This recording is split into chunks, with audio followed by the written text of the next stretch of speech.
Now for our feature presentation, we have author Robert Watson. He's a historian, author, and educator, and he has written nearly 50 books and more than 200 scholarly articles on political, military, and social history. His work includes major studies on American presidents, first ladies, and events in both the US and world history. Several of his books have received national awards and international attention. He is a frequent media commentator, having appeared thousands of times, that's a lot, thousands of times across outlets such as CNN, MSNBC, NPR, and the BBC, and C-SPAN. And he has contributed to numerous historical documentaries for networks, including the History Channel and National Geographic. Watson has been deeply involved in public history and civic education. He lectures widely at museums, universities, and historic sites across the United States and abroad. He serves as a visiting scholar and consultant for major institutions like the Smithsonian and the National Archives. In addition to this, he was raised in Hershey. He's a Hershey graduate. So we are proud to have him back as he does his presentation on the Declaration of Independence, the story of America's independence in honor of our 250th. So let's give him a round of applause. You're welcome. Thank you. Let's talk after. Thank you, Tracy. Yeah, Hershey. Graduated from Hershey High School. I know you're thinking class of 2005, but it was 1980, right? 1980. Some of my classmates are here looking a lot better than I do. But yeah, 4,500 TV interviews. That's why I look like this. I do it constantly. Anyway, before I get into this, Marjorie, would you wave or stand up? We have the Pennsylvania State Champion of National History Day. Right there. Yeah. And check this out. Her history topic that won the states was Hershey, the chocolate company. So yeah, so it's local. It's, by the way, it's very competitive. I served for about 10 years as one of the judges for the National History Day contest. And the hardest thing was picking a winner because so many talented kids would participate. So that's quite an accomplishment. Congratulations, Marjorie. So thanks to the Historical Center for hosting me. This, I think, is my 6th or 7th time back in the last 20 some years. Happy to be back. So this book on the Declaration, it's book number 50. And I've been wanting to write this book for 10 years, chomping at the bit. However, you don't want a book on the 250th anniversary to come out on the 246th. So I had to wait till this year, which should help sales. But because next year, nobody will buy it or invite me to speak about it. So it's like a one-off. Anyways, I've been wanting to write this book for a number of reasons. One of the reasons is not only the 250th anniversary. Another reason is I find that people know very little about the Declaration. I've met very few people that have read it. I don't know that I've met an elected official who has ever read it. At the beginning of my career, I used to write scholarly articles about all the things that textbooks get wrong about history, and probably nothing that we make more mistakes about than the Declaration. So for all those reasons, plus the great stories, I've been very excited to write the book. So I'm happy to jump into it with everyone. And yeah. There, oh, it's working, kind of, no. Just do it down. Okay, yeah, I did. There we go. And nope. One more. Nope, there we go, okay. How many PhDs does it take to, Anyway, so if you're like me, you're always trying to figure out what is it that Congress does? Usually the answer is nothing. I have your answer. The last several years, they've been trying to come up with a name for the 250th Commission, and they considered the Sesquicentennial Commission, the Bisesquicentennial Commission, the Sesquicentennial Commission, and they came up with the Semi-Quincentennial Commission. Why? It's the most multi-syllabic. Why not the 250th? Yeah, so there we go. Now, before we jump into this, I find that people take this idea of producing a declaration almost for granted. The idea of announcing our independence or freedom for granted. But it was a paradigm shift in human history. What the founders were doing, and when I say founders, I'm talking about the Declaration framers the Constitution of 1787. What the founders were doing was altogether new in this world, everybody. In fact, they all wrote that they did not know what they were doing, not because they weren't brilliant. It was a remarkable collection of geniuses, but because they had no country and no model, no template in human history to follow. It was they were making it up as they went along. So what they did was brand new in this world, and we need to appreciate that. Probably the question they wrestled the most with in 75 and 76 was this: how do we justify getting rid of King George III? Remember, throughout human history, it was the divine right of kings, right, everybody? The divine right of kings. So who were they, mere mortals, to get rid of God's spokesperson on earth? Remember, at the time, God spoke through the king or queen. So if you challenged the king, that was an affront to God. Folks were a lot more religious back then. If God wanted to get rid of the king, God would either give him a heart attack or open up the earth and swallow him. So they literally wrestled. If we had a corrupt dictator, we wouldn't think twice about we need to get rid of him. But for them, particularly Jefferson, Franklin, and Adams, had the deep discussions. How on earth can we get rid of the divine right of kings? Now, fortunately, these guys were ridiculously well read. Through 75 and 76, through the debates, they were literally debating and reading and consulting Plato's Republic, Aristotle's On Politics, and their favorite were the Enlightenment thinkers, Voltaire, Rousseau, Montesquieu, and their all-time favorite, John Locke, with an E on the end of it. So they were literally debating the Enlightenment thinkers and consulting them, not unlike our Congress and president today. So what they did is, in looking at those four in particular Enlightenment thinkers, they found their answer for how they can get rid of King George III. How can we justify it? That was through natural rights. Now, the founders, most of them were not Christians. They were deists, and they believed that God was nature and nature was God. And they oftentimes referred to nature's God, or they would write nature and God in the same sentence. So truly, in their minds, those concepts were interchangeable, God and nature.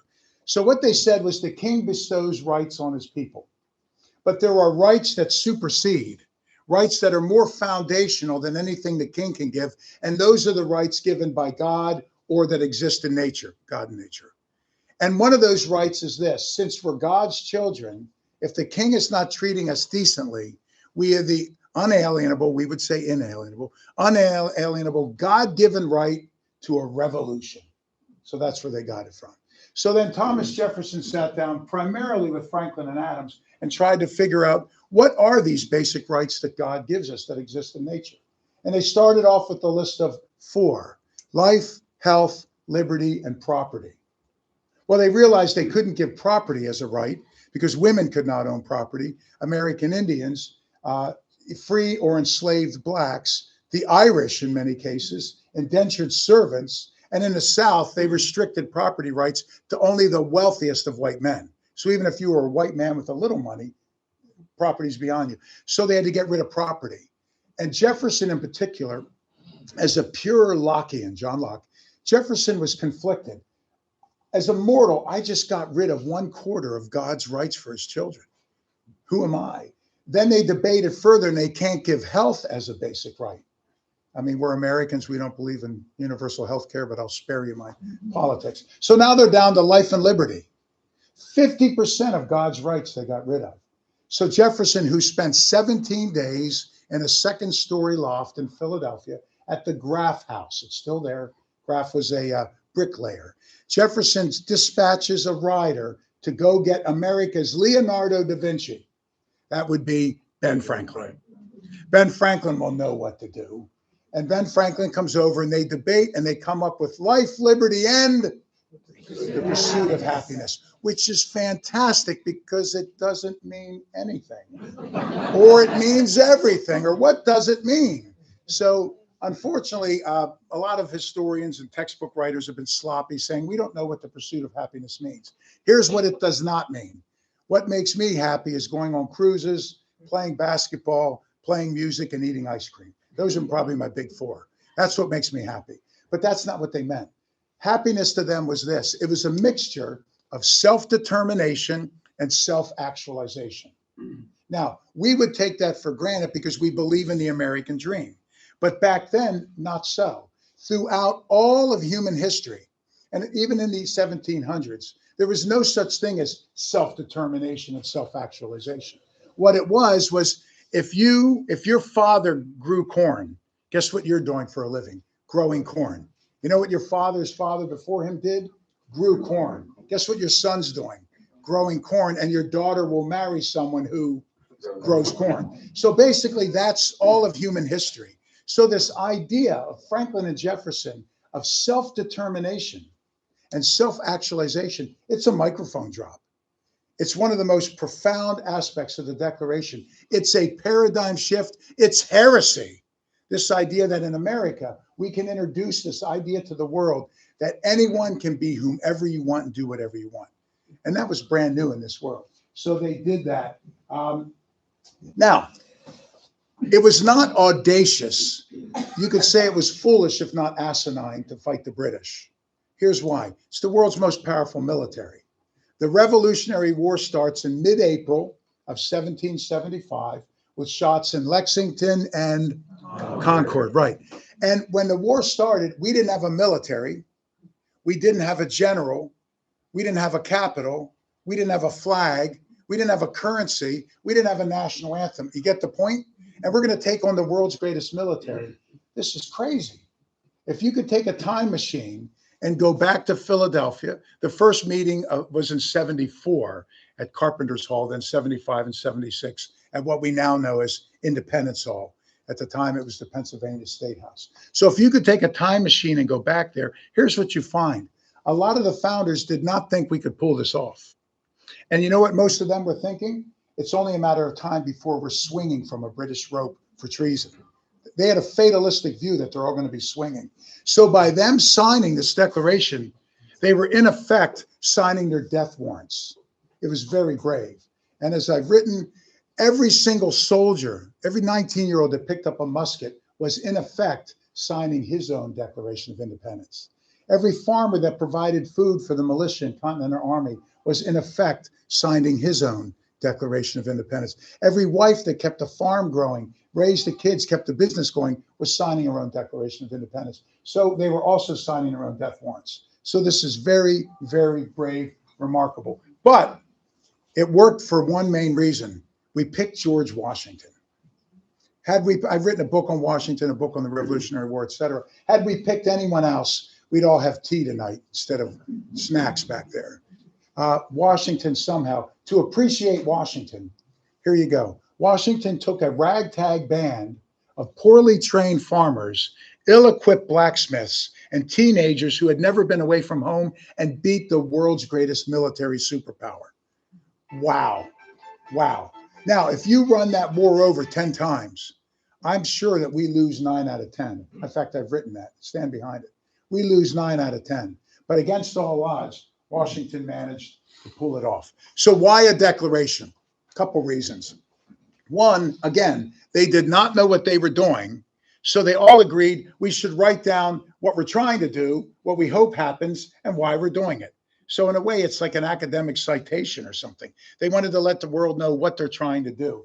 So one is they wanted to announce our independence. You know, we didn't have cell phones back then, which my students are shocked to find out.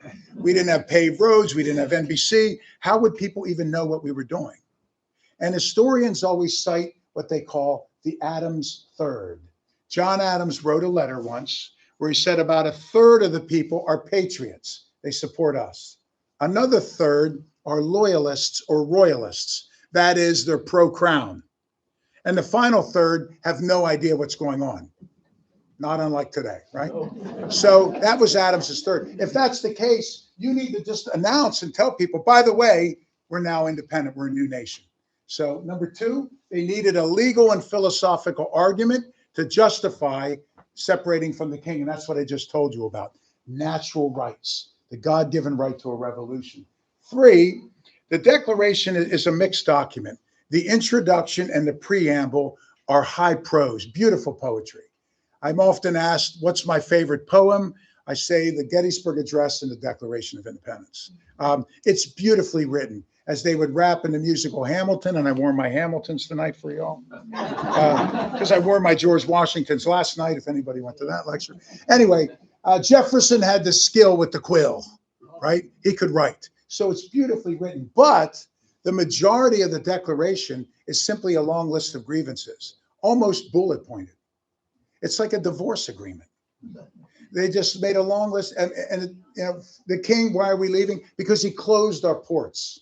He closed our courts. He taxes us without representation. He stations soldiers among us. He's making us quarter his troops, which means you had to pay for the laundry, feed them, and care for them. Could you imagine having a one-room log cabin with 3 kids, and now 2 smelly, hungry 19-year-old British soldiers move in? You got to do their laundry, feed them, and put them up. It's a long list of grievances. Number 4, it's a first step, an audacious first step to creating a nation. They all hoped to create a nation, but when they wrote the Declaration, truthfully, they had no idea what this nation would look like. Remember, it's a number of years. It's 11 years until 1787 when they penned the Constitution. Last up top, this is Ben Franklin. It's a diplomatic appeal to the world. Ben Franklin said, we have one shot. Here's the shot. Europe. Everyone hates King George III. He was a narcissist, a bully, a megalomaniac. He was mentally unfit. In fact, he had multiple episodes of insanity, not figuratively, literally, he was insane. And everybody across Europe, even in England, could not stand King George III. Ergo, the enemy of my enemy is my friend. We should be able to convince the Dutch and Spanish to fund us because they hate him. We can not only get the French to fund us, but we need what? Ships, powder, muskets, uniforms, and something new the British had that we didn't have at the time, bayonets for the hand-to-hand. So everybody says, Dr. Franklin, that's brilliant. We're going to send you to Europe to do that. Thank goodness they did. Now, it was a secret mission. They wouldn't say what ship he was on, what port he was leaving from, or when. Because if the British found out, they would have sunk the ship, and then history's different. So it was a secret mission. Here's the challenge for Ben Franklin. Appreciate this. He goes to meet with Louis in France, and Louis is almost as insane as George III. He has to meet with Louis to convince a monarch to support a war against monarchy. And he does, and he does. So that's the big challenge for Ben. I separated the two because if you read David McCullough, Doris Kearns Goodwin, any of the greats, most historians and textbooks list some combination of these 5. I always add 3. I just enjoy it as a literary masterpiece. Again, it's beautifully written. I don't know about all of you, but I'm a sucker for beautiful writing or a great speech, brilliant oratory or rhetoric, something from a Lincoln or a Kennedy or whatever. So that it is. The second to last, the penultimate, this is my favorite part of the entire book and my entire massive research project. I read hundreds and hundreds of letters, newspapers, diaries. I read the entire Congressional Journal for 3 years. Anyways, my favorite is this. It was Ben Franklin. He said, we may not sign this declaration because there was so much opposition. We may not win the war. We probably won't. We'll probably be hanging. Ben Franklin said we're hypocrites. Jefferson's writing this while he has hundreds of slaves, and he's systematically raping a teenage girl, Sally. Philadelphia was the most progressive city in the country at the time. They had a law. If you're enslaved and you're in Philly for a certain number of days, you're automatically free. So what the Southerners did was brought wagons and they would shuttle their slaves back and forth so they wouldn't hit the requisite number of days. So Ben Franklin pointed out the hypocrisy. We have committed genocide on the American Indian. He didn't use the term, but he used so many words. We're violent, we're ignorant, we're a hateful country of people. So what we're doing is utter fantastic hypocrisy, but it's the greatest thing any of us will ever do. Here's why. Even if this doesn't work, our gift to the world is an aspirational gift to humanity of a new vision for government.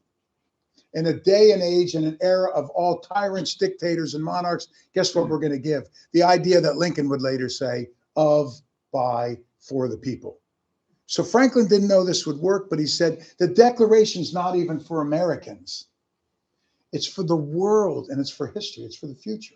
So that all people will know that there's an alternative, a new type of governance based on freedom and rights and equality. That, everybody, is profound. That's profound. And I don't think America's there yet. We've made extraordinary progress, but in that way, the Declaration as conceived by Franklin is not just an ends, but a means. It's an ends in that it announces our independence. Yeah, that's its goal. But it's more of a means. If we follow it, aspire to it, it's a means toward a more perfect union. So it should always be our guiding light. Now, wow, of course, Ben Franklin. I mean, the guy was literally, in fact, I wouldn't say he was America's Leonardo. I would say Da Vinci was Florence's Ben Franklin. So, and then lastly, I've always taught the Declaration as not only a declaration of independence, but I teach it as a declaration of interdependence. We need one another.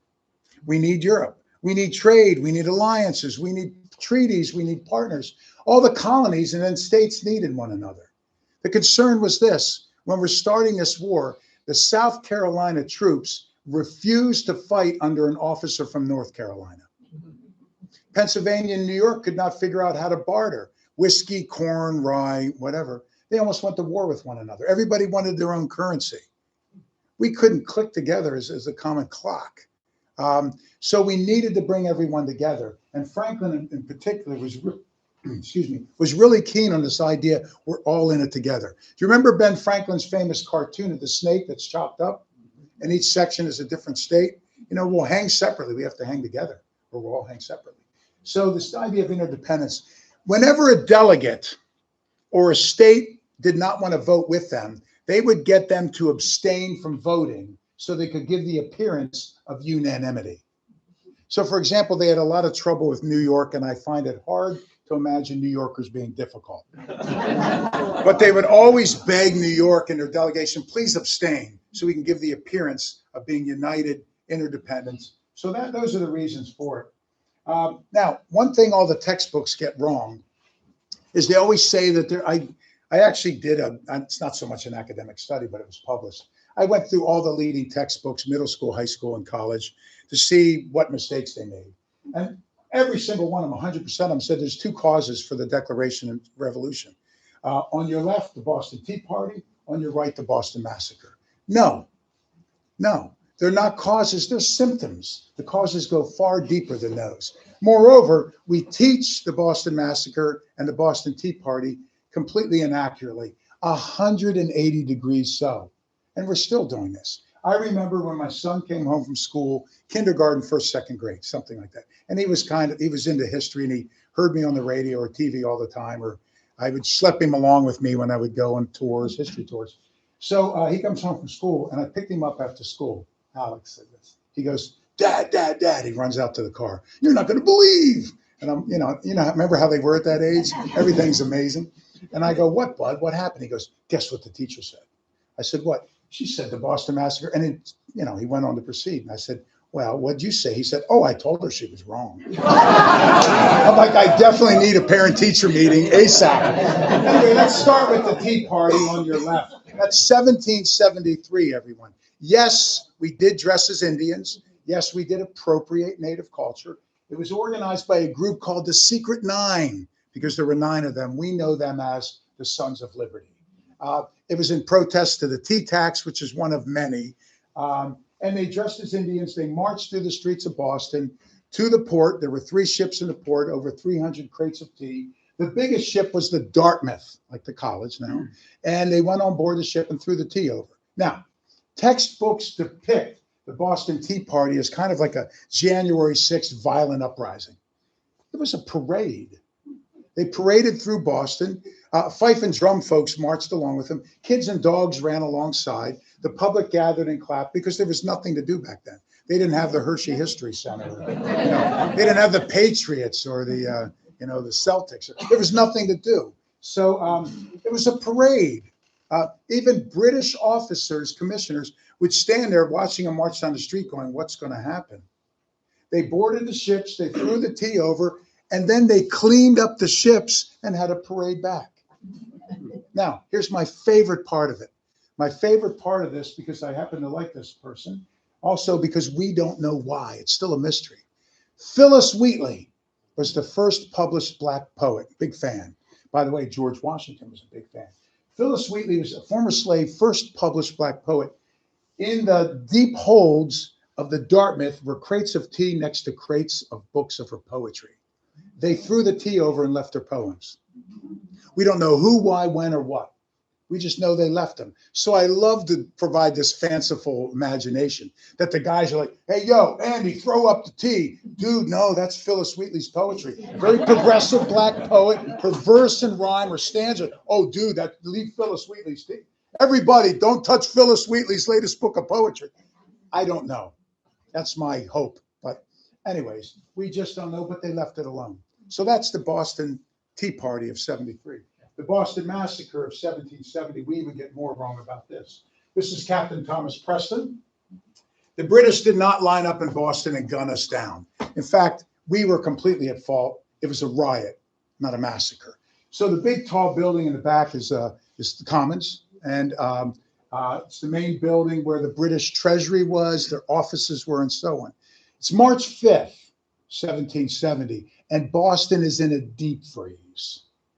Now, outside of the Customs House is one of those Buckingham Palace little guard boxes. And there's a teenage soldier named Private Hugh White, doesn't even have his musket loaded. He's in there freezing. He wrote that he thought he was going to die. It was so cold. This is why I live near Miami. It's like, I've arrived here, I'm like, oh, it's cold. At any rate, so he's there by himself, thinking he's going to die. It's so cold. And a rascally teenager named Edward Garrick shows up. Now, one source says garish in one newspaper. He's about 16, give or take. What we know is his name's probably Edward Garrick, and he's a wig maker's apprentice. And he's a rascal. He's Dennis the Menace. He shows up and he starts throwing snowballs and ice at the Customs House. And he starts cursing them. Bleepity bleeping, bloody lobster backs, bleepity bleeping lobsters. And he's screaming curse words and throwing snowballs. And then he starts yelling that one of the British officers named Captain Goldfinch had bought a wig from his master and didn't pay for the wig. Well, you ready for this? The wig makers' records from 1770 survived history. That's not a needle in a haystack, friends. It's a needle in the Pacific Ocean. Guess what? Goldfinch paid. But rascally Edward Garrick is throwing snowballs, cursing, Goldfinch, come out and pay, you bloody bleepity bleep. And Private White standing in the box watching and listening to this, he gets tired of it. He says, hey, bugger off. So Edward Garrick comes over, spits on him and starts throwing snowballs at him. So he gets the musket of his gun and pops him. He doesn't hurt him, but he does knock him down. Garrick's bleeding a little. So Garrick goes running through the streets of Boston in this freezing evening. Now, if the church bells ring and it's not Sunday morning, that means fire. Everybody kept a bucket by the door. If the bells ring, you grab the bucket, everybody runs out in the streets for the bucket brigade. He's running around ringing all the church bells. People pour out into the streets thinking it's a fire. And Edward Garrick is running around yelling, the British are attacking and killing us. Where? The Customs House. So hundreds of angry Bostonians, the Celtics just lost early in the playoffs. Hundreds of angry Bostonians pour into the square there. And they surround poor Private Hugh White. And now there's hundreds, and they're screaming, we're going to kill him. Let's drag him away and tear his arms and legs off. This rowdy mob. The rowdy mob is throwing snowballs and ice. It turns into oyster shells, rocks, bricks, sticks, clubs, knives, and swords. So Private White loads his gun, backs up to the front of the Customs House, and he's banging the butt of the gun into the door, screaming, turn out, I need reinforcements. Somebody runs to the nearby barracks and tells Captain Thomas Preston, who's the duty officer, an experienced veteran, a good officer, and a good man. He gets 7 men and they run. They don't line up and fire. The real look would be this. The British are surrounding poor Private White, and they're all like this as they're getting bombarded, beaten, hit with swords and clubs. Captain Preston gets hit so hard on his arm, he loses the use of his arm for a while. He's screaming, disperse, go home, as they're being pummeled and beaten. And then the crowd parts.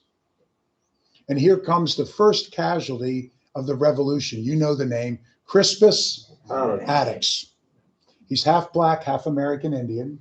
He's a sailor. And whenever he's in port, everybody's unnerved because he's a violent guy. And he's the size of an NFL lineman. And he's carrying like a Neanderthal's club. So Crispus Attucks comes, everybody parts. Crispus Attucks walks up to the British, bang, knocking him on the ground. He grabs a bayonet, which I can't imagine, grabs a bayonet from one and yanks the gun out of the guy's hand. And Crispus Attucks is wailing on him. As men are falling, a musket falls and it goes off. The British and the colonists all shoot, and a couple men fall and are dead. That's the Boston Massacre. Now, among the Secret Nine, the Sons of Liberty, the two, I guess, most rascally were Paul Revere and Sam Adams. Not fans at all. I still don't drink Sam Adams beer. So, love John Adams. But at any rate, what they do is they're glad because two of the folks that died were little boys. They actually are thrilled because they said, now we can propagandize this. So it's Paul Revere, the silversmith and engraver, who works with others to create what they call the Bloody Massacre on King Street. And they create this image. And they mass produce it and send it out with riders. A guy named Dr. Joseph Warren. He would be the hero of Bunker Hill, which was actually Breed's Hill, but you know, I got the wrong name. He was the one that organized a series of riders, like Paul Revere's Midnight Ride. He organizes a series of riders. They fan out across the country with this cartoon image, which is published everywhere. And we still show this in our textbooks today. This is Crispus Attucks, everyone. He had a bullet through his head and a hole in his chest. The first version of this, he was black. And Sam Adams, Revere, and John Hancock said, who cares if a black died? So they changed and made him white for the version that comes out. So this is complete propaganda, Thomas Preston and everything. The British soldiers are arrested and they're sent to a prison in Boston. And there they spend 6-7 months. And a scary 6 or 7 months because we Americans are threatening and trying to break in and drag them out and kill them all in the streets. No justice. No one would defend the British soldiers because they were getting death threats. Also, their business would end. So guess who stepped up? John Adams.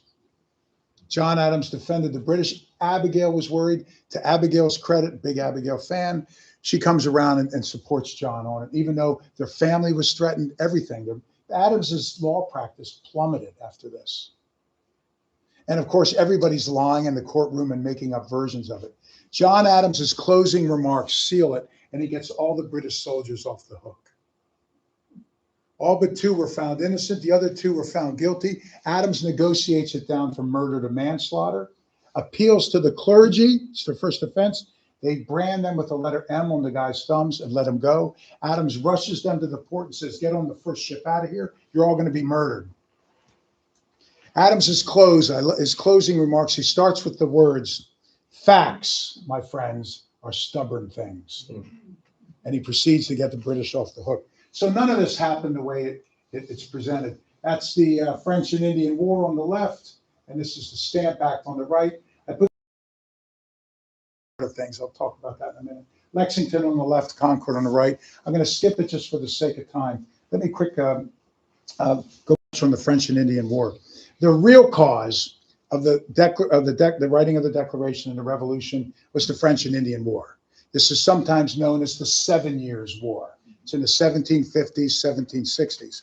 I'm from Florida, where our school system leaves a lot to be desired. It's one of our multiple choice questions. How long was the 7 Years' War? A, 5 years, B, a month. Of course, that next question is when was the War of 1812? A, 1811, B, Thursday. And it allows Florida's leaders to claim our educational system is working. Anyway, so the French and Indian War was between the French and their Indian allies versus the British and the American colonists, all right? And it was a naked land grab like most wars. It was a land grab for who's going to control the frontier, which at the time was Pittsburgh and Cleveland. Now, the British won decisively. It was an embarrassment to the French. British won decisively. But it ended up being a 7 Years' War, as I just said, globally. And after the British won, the treasury was empty.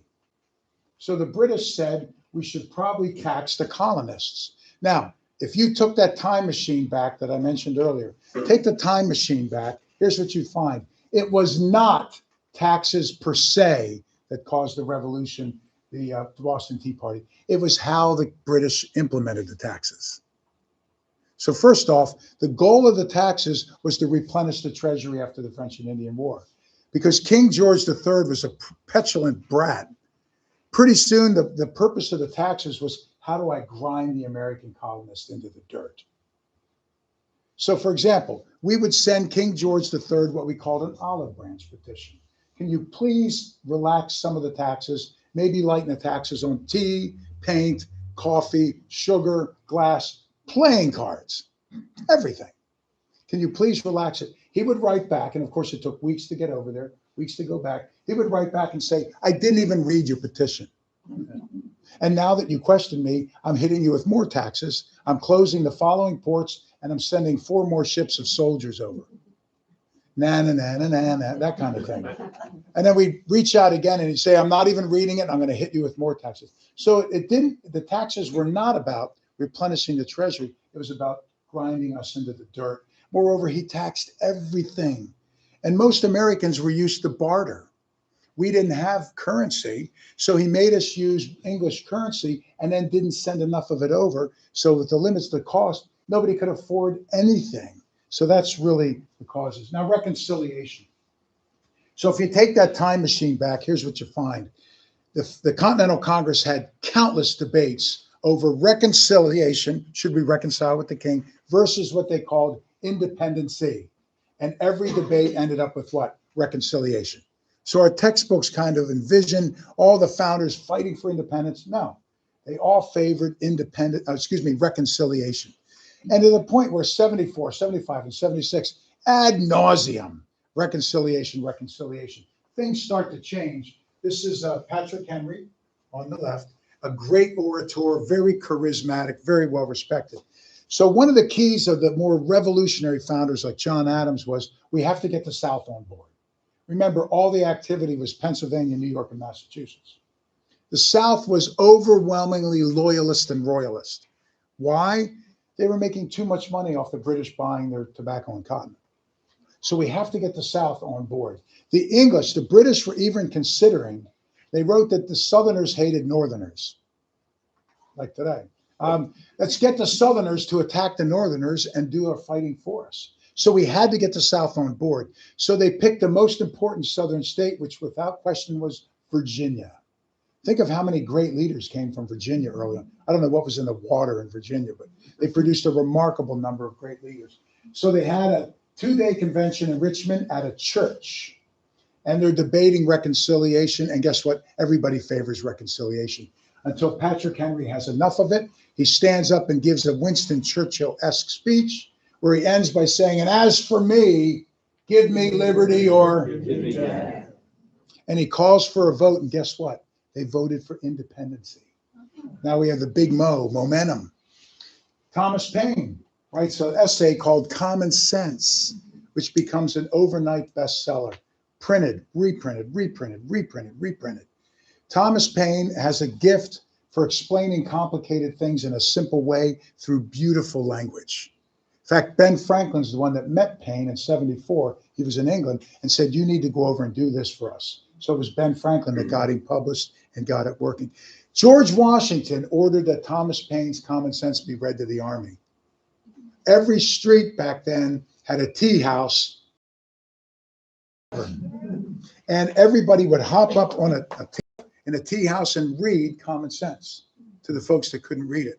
Each town had a tree of liberty in a square. You kick over a soapbox, you stand it under it, you hang a lantern, and you say, hear ye, and you'd read Common Sense. And before you know it, the whole country was whipped into a froth, a frenzy for independence. Then we come to Richard Henry Lee. This is what does the trick. Richard Henry Lee is part of the Lee dynasty. Richard Henry Lee is tall, charismatic, handsome, powerful, just he has a little of that George Washington mojo going on. But Washington didn't like to speak publicly like me. He was kind of shy. Whereas Richard Henry Lee was very, very verbose. Lee gets up and has had it with reconciliation. He says, I move that these united colonies are and of right ought to be free and independent states. And I demand right now that we put a committee together to draft a Declaration of Independence. Now, if anybody else except Ben Franklin had said that, they all would have gone, yeah, okay, what's next? But it was him. So they all go, let's put a committee together. And they put 5 men on the committee. They weren't very creative. They called it the Committee of 5. But what a starting 5. I'll take this 5 and beat Michigan in basketball. This is starting. They put Sherman, Livingston, Thomas Jefferson, co-chaired by John Adams and Ben Franklin. That's my starting 5. Okay. And they take 3 weeks and they write a Declaration of Independence. And then they change the name to Independence. So that's where it starts. The biggest mistake we make about the Declaration is this. Everybody recognizes Independence Hall. Who's been to Independence Hall? Everybody? Okay. Now we know exactly what it looked like. Why? Because each founder would give a 3 and 4 hour long oration. I will not do that tonight. I could, but I won't. So they were so bored they would describe the color of the tablecloths and the chairs, because like I would doodle, right? At any rate, Independence Day is July 2nd, everybody. We celebrate it on the 4th. We get the wrong day. So it was July 2nd that they voted for independence. On July 3rd, 2 things happened. John Adams wrote a letter to Abigail saying generations of Americans for years to come will celebrate July 3rd as Independence Day. Oops. The second thing is they debated the Declaration. The Declaration was approved on July 4th. But Independence Day is July 2nd. So ironically, we celebrate the document, not the act that it affirmed. And we still get it wrong. So it's July 2nd. Now, the other mistake is they did not sign the Declaration on July 4th. No. For 2 reasons. 1, nobody signed documents back then. Number 2, if they put their names on it, they're going to be hanging. The only 2 that signed it just to affirm that everyone was there, Hancock as president, Thompson as secretary. So they didn't sign it. Now, here's the problem they didn't think through. They need a printer.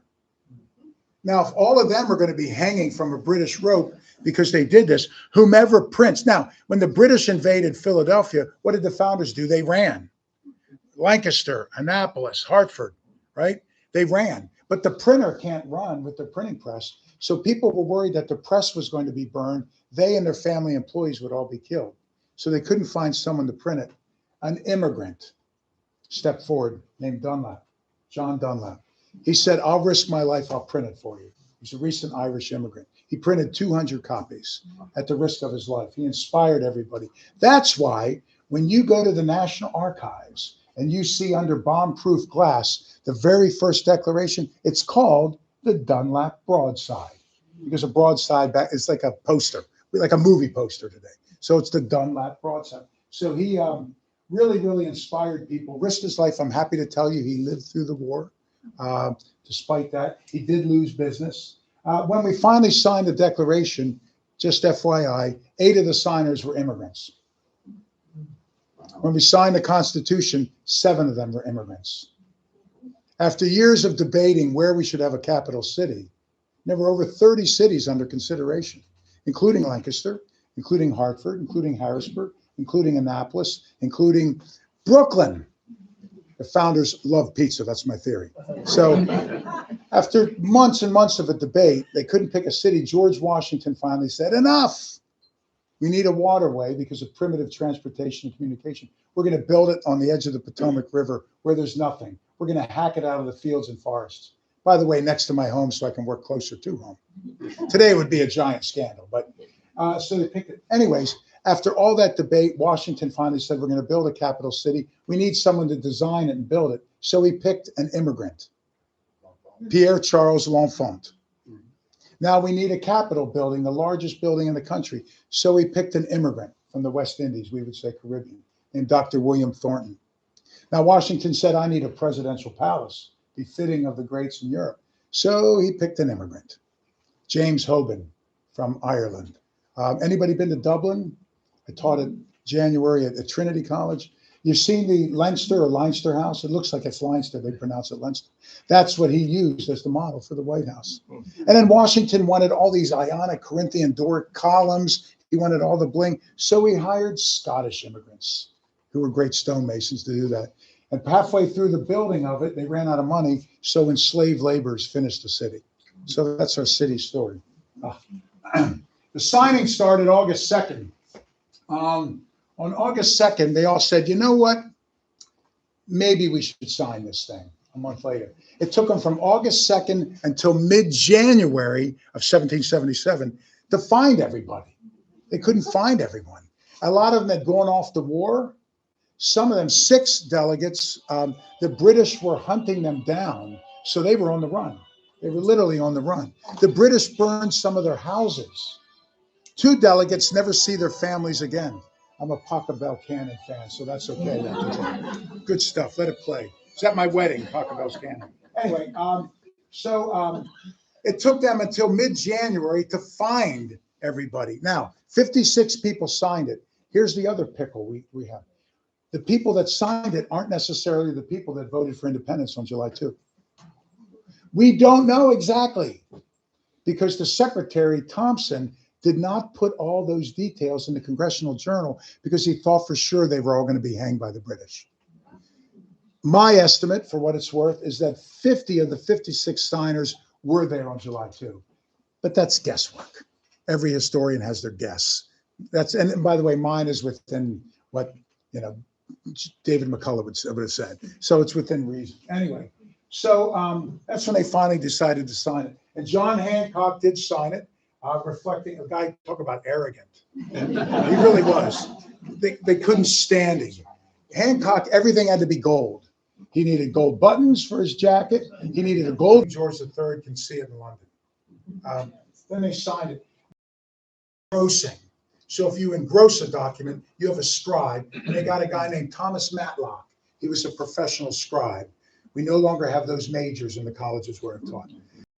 Now, if you remember the Nicolas Cage movie, National Treasure, right? Great movie, right? Horrific acting. It's Nicolas Cage. He went to like the Keanu Reeves school or the William Shatner School of Acting. Oh my God, you're ruining this movie. Anyways, the premise of the movie was that there were secrets on the Declaration. There actually are, but not from the movie. One of the secrets is Thomas Matlock actually plotted the entire thing. Do you remember the 2 lines with the dots when we learned cursive? And none of my students in college know cursive, by the way.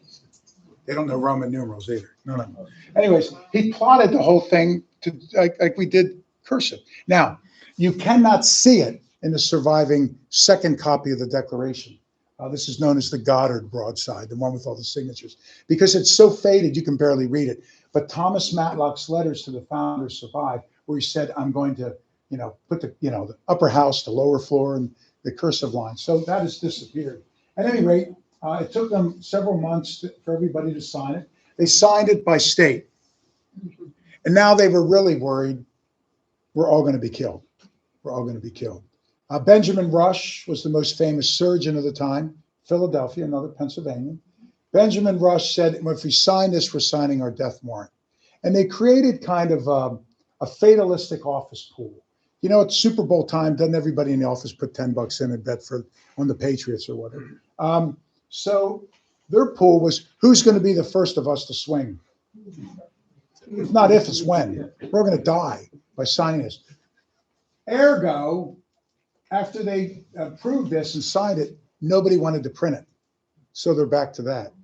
And a woman printed it. Mary Catherine Goddard came forward and printed it. She not only printed it, she was so bold, she said, here's your second secret on the Declaration. A woman's name is on the Declaration. She insisted on having her name typeset on it. And she inspired them. She wrote Baltimore in Maryland, printed by Mary Catherine Goddard. She said, let the British come and get me. So she was badass, right? So she's inspired everybody. Mary Catherine Goddard. We've forgotten her. During the Revolution, she printed the Continental Congress proceedings. She printed information for Washington. She printed newspapers. She was remarkable. I'm happy to tell you it wasn't the redcoats that got her. It was sexism. She made it through the war, and at the end of the war, men said a woman shouldn't be making that money in printing, so they took all of her contracts. So she lives a long life, but she's eking out an existence late in her life. There's the Engrossed manuscript by Thomas Matlock. Beautiful penmanship, right, everyone? Mhm. I mean, it's off the charts. Your physician did not write this. So, treason. So I told you Benjamin Rush said we're all going to be swinging. He had an office bet. They all bet that this guy will be the first to swing by the British. His name is Charles Carroll. Now, the Carrolls were a political dynasty. This guy's friends with George Washington, Maryland, very wealthy. He's one of the commissioners of the new federal district, which they called the District of Christopher Columbus. We shortened that and used the feminine. District of Columbia, sure. Anyways, they said he'll be the first to swing because Carroll, much like Mary Catherine Goddard, said, "Let the British get me." He said, I don't want them to get the wrong Carroll. So he signed his name, Charles Carroll of Carrollton. And here's the kicker. He would be the last of the signers to die. He lived the longest of all of them. Wow. They all thought he was he lived into his 90s, everyone. Now, I'm from Boca Raton, Florida. Does anybody know Boca Raton? Sure. Yeah, 90s is like 163 in Boca Raton. So this guy lived a long life. So, Committee of Five. I told you about them. That's the cover of my book. So in 50 books, every book I have a vision for my cover. I've gotten 3, I think maybe part of the 4th one. The publishers never take my idea for the covers. I always say, look, sit down. This is genius. You're going to love my idea for the cover. And they always go, no, Robert. We have an arts team and a PR team. And my one editor, I use 3 different publishing companies. Georgetown's I do for my academic. I use Bloomsbury and Hachette, which is the big European publisher. My one editor, Don Jacobs, loved the guy. But whenever I start in, he goes, Robert. And he goes, when you're David McCullough, we'll talk. So anyways, I did get this cover. Here's why. It's the most accurate depiction of the Declaration that exists. It shows a very young, Jefferson was only 33 and very tall. He's 6'2". Now, if for the 1700s, if you extrapolate 6'2", he'd be 6'8", 6'9" today, just to give you some sense. George Washington was 6'2.5", but size 13s and broad shoulders. He would be Shaq Daddy today. So when people talk about Washington, oh my God. Jefferson, by the way, was scared to death of Washington. Hamilton loved, when Jefferson was with Washington, Jefferson almost peed himself. He was so afraid of Washington, which Hamilton loved. Because Washington was like Shaquille O'Neal. He was so big and powerful. Anyway, the 2 editors are John Adams and Ben Franklin. And Jefferson's drafts are all over the floor. Oh, wow. And in the Graph House, Jefferson loved the model ship that he described. So whomever painted this really, really did their homework more than virtually anything I've read on the Declaration. Now, Jefferson gets all the credit writing the Declaration. He deserves all the credit for the very first draft. He borrowed from George Mason, the founder from Virginia. He borrowed from John Locke. He borrowed from a number. In fact, Jefferson darn near plagiarized, but we didn't have plagiarism laws back then. But Jefferson is a genius. He does a great job with the first draft, but much of the credit belongs to the 2 editors, primarily Ben Franklin. I was asked I did a Smithsonian radio show right before I flew here a couple of days ago, and they said, who deserves the most credit for the finished product? I said, Ben Franklin. So Franklin took Jefferson's brilliant draft and made it politically palpable and made it all the better. So you can see them there. And thank God it was Franklin, because Jefferson did have an ego. And Jefferson always said, I'm the smartest person. So he wouldn't listen to anyone but Ben Franklin. If Ben Franklin says do something, everybody does it. And Jefferson was so angry that Franklin tore up his draft. I estimate that Franklin removed 40% of Jefferson's draft and added 20% to it. Jefferson wrote that Franklin mangled my genius. Thomas Jefferson lives a long life. He lives until 1826. And Jefferson complains until the very end that Franklin mangled it and nobody appreciates my genius. At the very end of his life, he's like, okay, maybe he was right. But it took him decades, Jefferson, I'm not a fan, by the way. I love Franklin, huge Franklin, Hamilton fan, Washington fan, John Jay, love John Jay, love John Adams. Jefferson, oh. But, and I'm delighted to say, back in like 2017, 2018, I did a program for C-SPAN. We brought David McCullough, Doris Kearns Goodwin, John Meacham, Gordon Wood, Joe Ellis, all the Pulitzer Prize winners, you know, the Mount Rushmore of historians. And we did a program. I got to interview them all, and we talked about the founding. And C-SPAN then edited that and made it available for free for schools all across the country. I wrote a corresponding curriculum. In the green room, I asked them all, okay, Hamilton or Jefferson? Who's your favorite founder? Who do you want to have dinner with? Who's your least favorite founder? Every one of them went, oh, Jefferson. And I'm like, okay, good. I felt like I was alone on this one. At any rate, so Jefferson was real effeminate, real soft, real prissy, real affected. Jefferson, the whole time during the Declaration, the convention, he sat in the back of the room. Everybody's meeting and talking. Jefferson sits in the back. He crosses his arms and legs and looks back at the wall. And when they called on him, he would do these exaggerated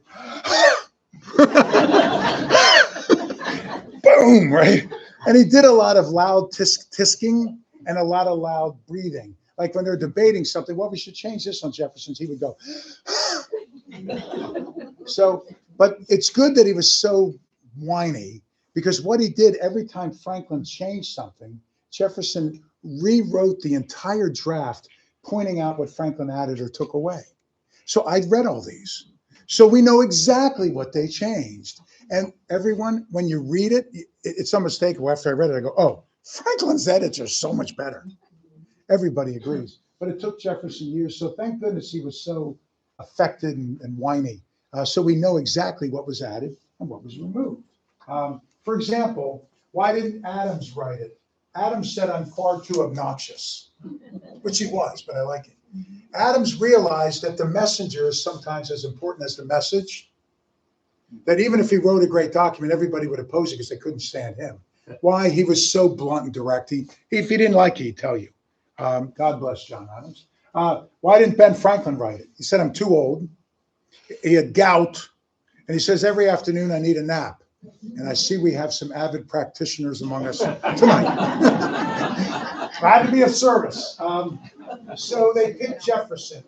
The old famous quote that's out on social media that Adams and Franklin said Jefferson could write circles around us. He never said that. That's made up. Anyways, Jefferson spent 3 paragraphs blaming King George III for him and other Southerners having to own slaves. Ben Franklin's like, is this the dumbest thing you've ever heard? And he took it all out. Jefferson spends another 3 paragraphs attacking the British people. Jefferson, as you know, was a Francophile. French wine, French language, French food, French everything. He had a visceral dislike of the English. Franklin takes it all out. He goes, we blame the king, not the people. Not the people. So Franklin made it a lot better. Here's some examples.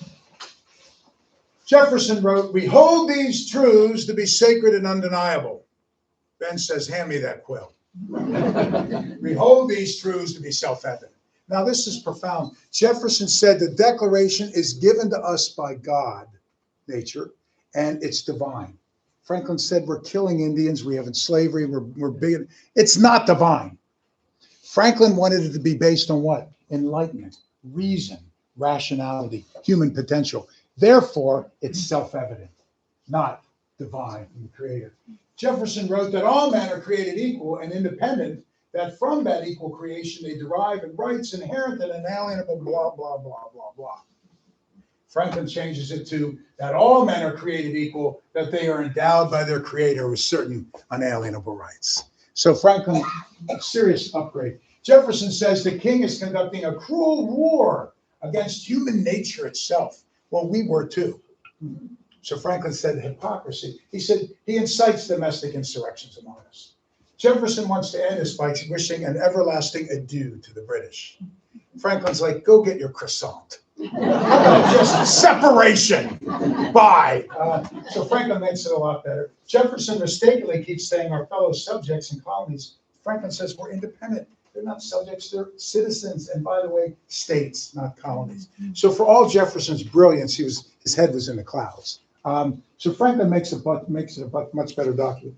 Eventually, I apologize for this image. I'm well over 30, so I can't do graphics and photoshopping. So this is all I found online, so I took it. Eventually, the founders can no longer tolerate Thomas Jefferson's always whiny. So they told Dr. Franklin, talk to him. So Ben calls him outside. He says, I want to tell you a story about a guy that makes hats named Thompson. Can you imagine Jefferson? I'm Thomas Jefferson, you know. Franklin says, this guy named Thompson, he needs a new sign for his hat business. So he contacts a sign maker and says, make the following sign. John Thompson, hat maker, fashionable hats sold inside for ready money. And the sign maker says, that's not a sign, it's a paragraph. And then he gives him a sign that says Thompson with the image of a hat. And Jefferson's like, what is your point? Franklin says, less is more. Now let's put on our grown-up pants and go in there and behave. So Franklin dressed him down and Jefferson then cooperated. So anyway, that's the great image of the Committee of Five presenting the document to Hancock and the founders. Love the painting. Problem is when they presented it, no one was present. But it looks better this way. That's the Congressional Journal, which still exists. I mentioned to you that it says very little. Not that Thompson, he was a great man, not that he was incompetent. He was trying to save their lives. He was worried about, he didn't want to put them on record. So I've read it, and you don't get a whole lot. You got to dive into all the letters of the founders. Here's the introduction. And whenever I write books or quote people from history, if they capitalize a letter, whatever they do, I do. If they don't use punctuation, whatever they do, I do. So this is, Jefferson was told at the beginning of the Declaration to say what it is we're doing, what we hope happens, and why we're doing it. Instead of saying, oh, so we want a new nation. This is Jefferson's longest run-on sentence in history, but brilliant. So this is how Jefferson justifies. Listen to the grandiose language and note how God and nature are one and the same to Jefferson. When in the course of human events, it becomes necessary for one people to dissolve the political bands which have connected them with another, and to assume among the powers of the earth the separate and equal station to which the laws of nature and of nature's God entitle them. A decent respect to the opinions of mankind requires that they should declare the causes which impel them to the separation. Wow, that's some writing. That's not AI. That's some writing. Then Ben Franklin writes the world's most famous sentence. We hold these truths to be right? Life, liberty, and the pursuit of happiness. So brilliant. I'm going to quickly skip through this to bring this to a close. Here's a few of the many, many grievances. The king closed our ports, closed our courts. He taxes us without representation, etc. So most of the Declaration, as I said, is a bullet point list of all that. I'm going to end with this, two stories. There's 26 surviving copies. I'm going to end with the Lincoln Gettysburg Address, then I'll end with Jefferson. Everybody's been to Gettysburg. We live here. I think the greatest speech ever given in human history is Lincoln's Gettysburg Address. I'm on record. That's my speech. I love that. So the Battle of Gettysburg was 3 days in early July, 1863. Civil War 61 to 65. So this is the midpoint. Robert E. Lee, the commander in the Confederacy, has the powerful Army of Virginia, perhaps the most powerful army at the time. Lee realizes the South cannot win a war of logistics or a war of attrition. The South was running out of everything. One of my books on the Civil War, I wrote that the Union had the advantage of the M's. More men, more money, more materials, more manufacturing, etc. By 63, the South had run, literally, they were in a starvation atmosphere. They couldn't feed their population or their soldiers. So Lee needs a fourth quarter, Peyton Manning, Hail Mary into the end zone, right? So what it is, he gets 70,000 men, and he marches into Pennsylvania, the Keystone State. He's going to invade the North and end it. Why Gettysburg? He wants to use the Pennsylvania Turnpike. Now, that sounds like a joke, but there actually was one. It just wasn't paved. It was a dirt road. And they did have tolls, although he didn't pay for the tolls. It's not like Slim Pickens and Mel Brooks's Blazing Saddles. Somebody go get me a heck of a nickels, and you remember that? Good. Okay, 5 of you are still awake. 4 of you are not. Watch the movie. Anyways, so Lee marches into Gettysburg, and he's followed by 80,000 Union soldiers under General George Meade. Guess what? It was Meade's first day as the commanding general. Day one on the job. Right. Lincoln's like, hurry and get to Gettysburg. Lee's invading. Wow. 150,000 men met for 3 days You know, the Peach Orchard, right? Seminary Ridge, Little Round Top, Big Round Top, Devil's Den, iconic names in American history. 51,200 casualties. 3 days.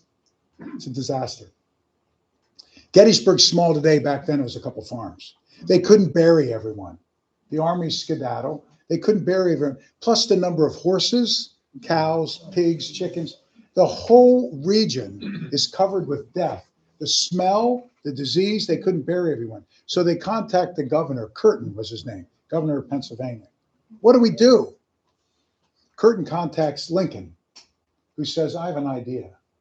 If we make Gettysburg a national cemetery, the federal government can pay to bury everybody, take care of everything. And we need two things. We need a solemn occasion to honor such a terrible loss. Secondly, we need to imbue the people with a sense of pride and spirit, because this country has been at war. This is dragging on. We need the people to finish this job. So Lincoln proposes a grand event, and they don't want Lincoln to speak at it. He's not popular. They pick Edward Everett, who's the president of Harvard. Everett's a great orator. Problem is he's a narcissist and a megalomaniac. He says, I need another month for my oration to prepare. So they move it to August. In August, I need another month. They move it to September. September, I need another month. They move it to October. Mid-November, he finishes his oration. If you asked me, I would have gotten on the fastest horse that day and put my speech together in my head on the way there, like I did in the car on the way here. True. So mid-November, they get up, and Everett rambles on for 2 hours all about himself. Could you imagine such a thing? 2 hours about himself. This is what he says. I am here. These men have not died in vain because I'm here. I feel their blood and their pain. I will make this field holy. I will now dedicate this ground. My words will sing across the annals of time. It's all me, me, me, me, me, me, me. After 2 hours of that, the band plays a short song. Then Lincoln gets up and speaks for 2 minutes. 2 minutes. And of course, Everett must have been hiding in his seat, because Lincoln says, we cannot dedicate. We cannot consecrate. We cannot hallow this ground beyond what the men, the brave men who fought and died here, have already done. Lincoln humbly says, the world will little note nor long remember what we say here today after Everett. But I can never forget what they did here. Lincoln. Nobody clapped when Lincoln finished. Not because they didn't like it, because they were trying to digest what they had just heard. And as Abe walks back to his seat, he walks by Everett, who writes this down, and leans over and says, quote unquote, that went over like a wet blanket. And then he sits down. Well, Lincoln was wrong, because the world did remember. It was extraordinary. But how did Lincoln, apropos to the Declaration, how did Lincoln start his speech? fourscore and 7 years ago, right? Our fathers brought forth on this continent a new nation, conceived in liberty and dedicated to the proposition that all men are created. Here's your mic drop. Wow. Fourscore. What's a score? 20 years. 20 years. So what Lincoln does, 7, that's 87 years. If you take 87 off 1863, it does not take us back to the Constitution, 1787. That's 16 years ago. It doesn't take us back to the Constitution. Why? Because during the Constitutional Convention, we debated slavery and allowed it to exist. We created the 3/5 clause. Basically, non-whites are 3/5 of a person. Lincoln doesn't take us to 1789. That would have been 14 years ago, because when Washington was inaugurated and it was ratified. He takes us back to what? 1776. Why? Do you remember I told you about 6 hours ago at the beginning of my lecture? My favorite part of the Declaration was Ben Franklin's idea that this is an aspirational gift to humanity. Remember that? Lincoln, like Franklin, says, we may not win this war. This may not work out. And we have gone to war. Southerners have sent their sons to die so they can perpetuate slavery. Think about that. This may not work, and we are a flawed group of people, but we're the last best gift, last best hope for democracy.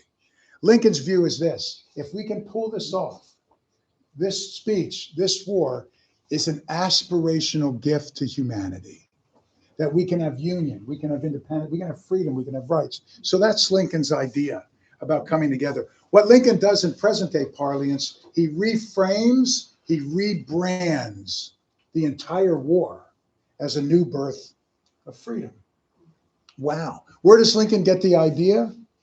Remember, Lincoln never went to school, never stepped foot in a school. He grew up on the frontier, but a voracious reader, a bibliophile. Lincoln borrows from Pericles, the Athenian leader of the idea, who promoted the idea of Athenian democracy, ancient Athens. Pericles. Wow. What they did, Pericles, by the way, 2,000 years before Lincoln, he gave his famous funeral oration, which is considered one of the greatest speeches of antiquity. I've read it, it knocks you out. Pericles was tall, had a long, sad face with a beard, no stash, messy, dark hair, stood on a platform. 2,000 years later, Lincoln, with a long, sad face, a beard, no stash, messy, gets up and borrows Pericles and gives the Gettysburg Address. Extraordinary, absolutely extraordinary. So I'll end with this. That no two people were more important for our Declaration than Jefferson and Adams. Adams was our first vice president, Jefferson our second vice president. Adams was our second president, Jefferson our third president. Adams was probably the first founder to speak out for independency. Jefferson was the first founder to write in support of independency. Jefferson wrote the first draft. Adams was co-chair and editor. So these guys, the Declaration is theirs and Ben Franklin's. They were also bros. They were also bros. Jefferson was Adams's vice president. And they were friends at once upon a time until 1800. In 1800, Jefferson, the vice president, challenges Adams, his friend and the president. Jefferson buys newspapers like the Richmond Recorder. He pays off journalists like James T. Callender to make up fake news. Could you imagine fake news outlets? Wow. That's what he does. But he also viciously attacks John Adams. He goes after his marriage. He goes after his morality. What kind of a friend is that? Jefferson is ruthless. The 1800 election is a three-way race. These two and a real scoundrel named Aaron Burr. And it's a 73-all tie. Get this, they have to have 36 revotes. Not like where I'm from in Palm Beach County, Florida, where we had a recount. Revote. They revoted 36, November and December of 1800, January and February 1801. They couldn't break the tie. Now, when's the inauguration today? January 20th. Back then it was March 4th. It was the 20th Amendment that moved it up to where it is, effective for FDR's second inaugural in 1937. So they had till March 4th. Now they're at March 1 and they still can't break the tie. It was Hamilton that came forward and brokered the tiebreaker. Now here's the problem for Hamilton. He had three enemies: Burr, Jefferson, Adams. So you think you don't have a choice when you vote. So he breaks the tie. Shockingly, he gave it to his political enemy, Jefferson, saying that at least Jefferson, unlike Burr, has beliefs. At least Jefferson, unlike Burr, is sane. So what does Burr do? Shoots him, right? Yeah. So anyways, these two guys have a falling out. They don't speak for 18 years. In 1818, it's Abigail Adams that tries to bring them together. She's tired of these stubborn old bulls. Abigail fibs and writes Jefferson a letter saying, my husband wants to make up with you, but he's too pig-headed. Then she tells her husband a fib. I heard from Jefferson, he wants to make up with you, but he's too pig-headed. Then Abigail dies as she's trying to broker a thaw in this Cold War. And it was Abigail's death that brought these guys together. And it was a bromance. They loved one another. And the first thing Jefferson did, he bought a bust of John Adams for a study. The first thing Adams did was bought a bust of Jefferson for a study. It's like it's okay to do it now. And for 8 years, they wrote letters back and forth. I love you, man. No, I love you, man. You're the best. No, you're the best. Who's the man? You are. No, you. It's a bromance. But these letters, gang, it's a treasure trove for historians. They write things like this. Do you remember when Ben Franklin fell asleep and everybody was afraid to wake him up, so we all sat quietly until he finished his nap? Do you remember the day George Washington was in a bad mood and we all looked at our feet because everybody's scared to death of him? Do you remember when Hamilton spoke for 5 hours straight and we hated him until we realized he was right about everything? So, I mean, it's a treasure trove. And after 8 years of these, I love you, man, they both died on the same day, July 4th, 1826, the 50th anniversary to the hour of them signing the Declaration of Independence. You cannot script an ending like that. And I love fife and drum bands. Here's a shameless plug for the new book. All proceeds cover my daughter's PhD. So truly, have you seen the cost of tuition at some of this? Anyway, Adams forgave Jefferson for being such a ruthless, you know what. Adams's last words, Jefferson survives, although they both died around the same time. And that, everyone, is the true story, the real story of the Declaration and America's founding. Thank you. Questions?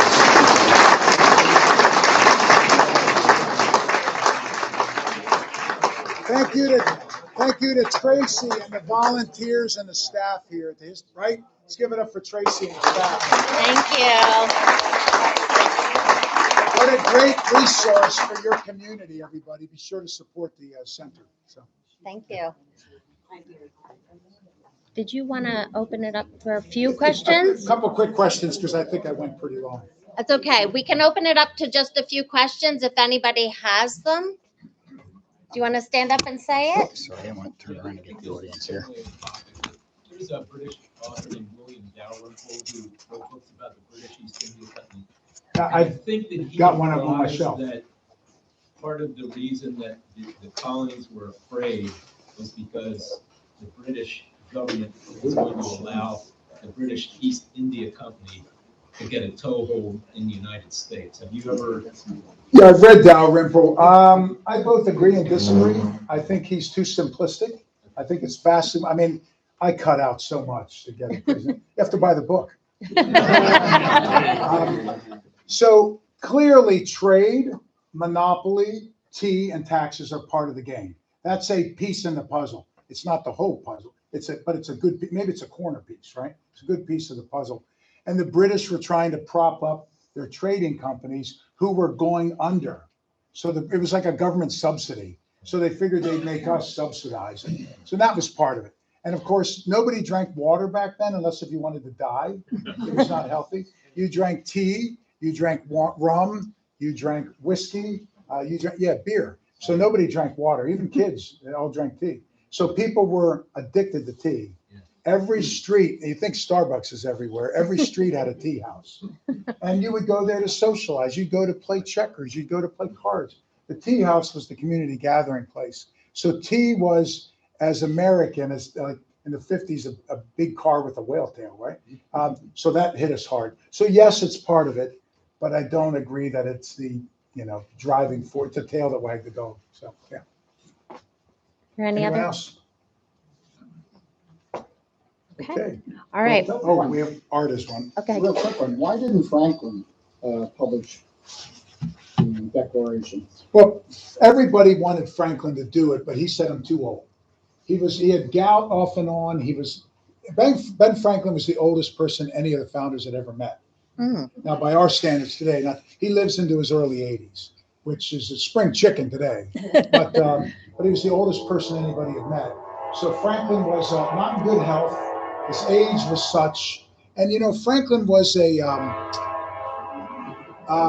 was a great inventor, but he was like Da Vinci. He had 50 projects at any one time. So I honestly think Franklin did a better job as editor than if he had been the author. I think it worked out perfectly. Jefferson's the guy to write it, Adams is the one to debate it, and Franklin's the one to edit. And they got it right, in my personal opinion. But Franklin really, the fact that he was co-chairing the committee, it mitigated a lot of the concerns about the Declaration. It's like, oh, Ben Franklin's part of the committee, so it must be okay. So because Ben did that, I'll leave you with this story. One of my favorite stories from history. Ben Franklin saves the Constitution. single-handedly through drama. Constitution Day is September 17, 1787. And on September 16, 1787, the framers were out of their seats fighting. The Constitution's not good enough. We can't sign it. It's not perfect. And Ben's sitting there going, oh my God, the next day they're going to gavel the session, call the question, and vote, and it's not going to pass. So Ben raises and says, as the eldest member here, I ask permission to be the last one to speak tomorrow, September 17, 1787, before you call the question to sign. It's Ben Franklin, so everybody goes, of course. So that night, they're all in taverns and tea houses debating, the Constitution. We didn't have email or texting, so Ben Franklin hires these young boys. He pays them to run around to every tavern and announce that Ben Franklin just died. So you can imagine on the eve, and it's Ben Franklin, he's our elder statesman. I think he's the greatest American ever to live. So the next day, they're gathered in the Pennsylvania State House, Independence Hall, and the Federalists are sitting on one side, the Anti-Federalists on the other, no one's talking, and everybody's depressed because Ben Franklin just died. And they're ready to start, and the door opens up. And these guys come in with a stretcher, and Ben Franklin's laid out on the stretcher. They carry him in. You can imagine everybody. He's alive. And he's like, they're touching his hand, and he's dragging. He won't sit on either side. He has them pull a chair to the center. Now he's got the last speech, so it's time for him to speak. He can't get out of his chair. So he calls James Wilson from Pennsylvania over, and he hands him a speech. Ben Franklin set the whole thing up. He arrived late, suspense, pretended he couldn't get up. Why did he pick James Wilson? A couple of reasons. One, Wilson was said to have this fantastic baritone. I imagine a James Earl Jones. So it would sound good. Number two, Wilson was undecided. If your mentor, the greatest person, gives you his dying speech, are you going to then vote against him? He knew he'd get Wilson. Wilson had about 6 or 7 Wilsonians as he voted, so Ben knew I'd get 7 or 8 votes. He gave it to Wilson. Wilson gets up, and remember, they don't think it's good enough, and he reads Franklin's speech, and he says, having lived long, I've seen issues that I once opposed, I now favor. And those that I once favored, I now oppose.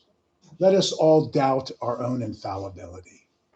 He said, this document's not perfect, but you know what it's better than? Nothing. We're on the cusp of giving humanity a new experiment in governance. And you would deny that? He said, I ask that you affix your name to this instrument. And when Wilson finished, everyone looked at Ben, who started bawling. They charged the front and signed it. As they're coming out of the building, there's a massive crowd outside who's all waiting to hear, because it was done in secrecy. And there was a woman named Eliza Willing Powell with 1 L. She was the saucy Salonista of all of Philadelphia. Think of Mae West or something.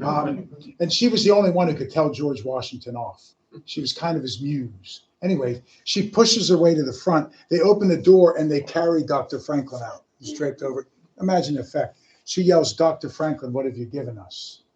And he waits until everybody stops and leans in. He says, a republic, madam, if you can keep it. And then they carry him away. That night, everybody goes to tea houses, the Tree of Liberty. They're all reading the Constitution, celebrating, and those young boys run back with the message, Dr. Franklin actually just did die. The night of this. So imagine the feelings. They're just, so people are in heavy heart. They later find Ben Franklin naked in a hot tub with several women. And I imagine he's there saying, and then I gave it to James Wilson. And then I pretended I couldn't stand up. And then I told him, a republic, madam, if you could get. He set the whole thing up, which is just, but the more you know Ben Franklin, it's genius, it's raunchy, it's hilarious, it's irreverent, it's creative.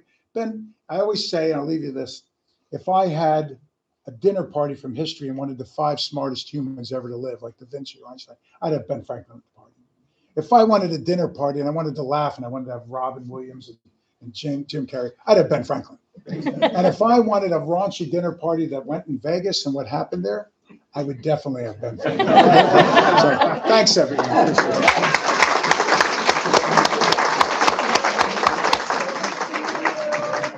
Thank you again. Thank you again, everybody, for attending. I wanted to give a couple thank yous to our volunteer, Liz. She created a little snack table back there for everybody. We have Art and Eric up here who have done the audio recording and video recording. It will be on YouTube if you would like to catch it or share it with others.